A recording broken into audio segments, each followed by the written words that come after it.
think cats are easy, right? You just bring them home, they live in your house, and you become their servant. Hi, I'm Dr. Megan, and I'm a huge advocate for helping your cat live their best life. And that starts when they're kittens. By the end of this video, we'll cover what you can do at home to have successful kitten visits in the future and some mistakes to avoid. So let's get into it. If you are unsure if your vet's in line with what we're going to teach you, download our fear-free practice benchmark and see how they stack up. Be mindful of how you play with your cat at home. If you use your hands as toys and allow them to bite your hands, handling both at home and at the vet will be much more difficult, as they may try to bite your hands even in play. Instead, play with your cat with toys and teach your cat how to be handled to set them up for success both at the vet and at home. This is a mistake that can have consequences far into adulthood. It can even mean the difference between your cat getting the care they need versus having to be sedated at every vet visit. At some point in your cat's life, they will probably end up needing some oral medication. You can get them used to this concept when they are kittens to keep it from being a nightmare when they need meds. Begin by opening your cat's mouth by gently putting your finger between the teeth on both sides and rewarding them as soon as they open their mouth.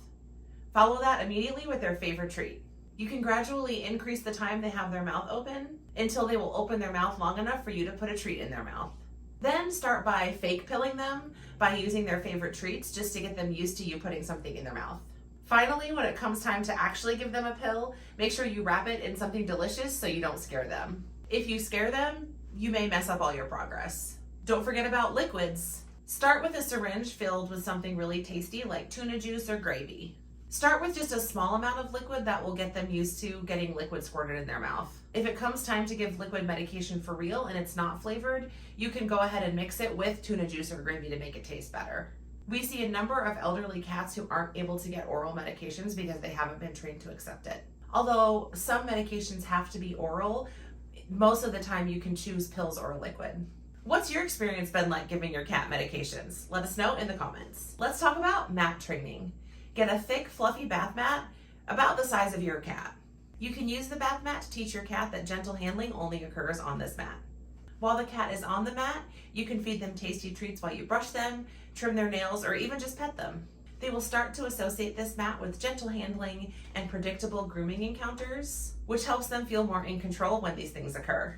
Make sure you don't leave the mat out all the time because it will lose its value and keep you from being able to do some advanced cooperative care in the future.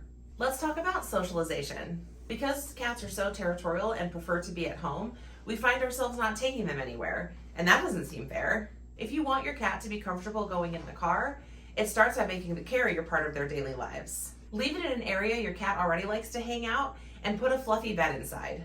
You can either feed your cat in the carrier or toss some yummy treats in there to encourage them to go inside. That way they will view it as a safe space. Once your cat enjoys sleeping in the carrier, start getting them used to a little bit of motion by picking the carrier up securely with both hands and carrying it around the house for a few minutes.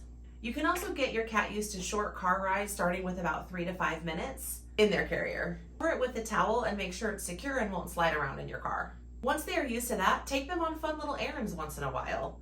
Cats also love getting pup cups, and that way they won't associate the car with going to the vet. We have found ourselves with generations of cats who are never taken out of the house, and this has created a huge dilemma of cats not getting the care they need. When they only leave the house to go to the vet, especially if those trips are unpleasant, then that creates a vicious cycle of them getting more and more fearful with every trip, which then can preclude them from getting the care that they need. Like we talked about, we have some clients who can't give any medications to their cat by mouth. Not being able to medicate your cat can lead to them either not getting the treatment that they need for the disease or forcing them, leading to a disruption of the human-animal bond. I can think of several cats that I know that can't take any medications by mouth, pills or liquid. While there are many options these days for formulations of certain medications, not everything can be given topically or through an injection.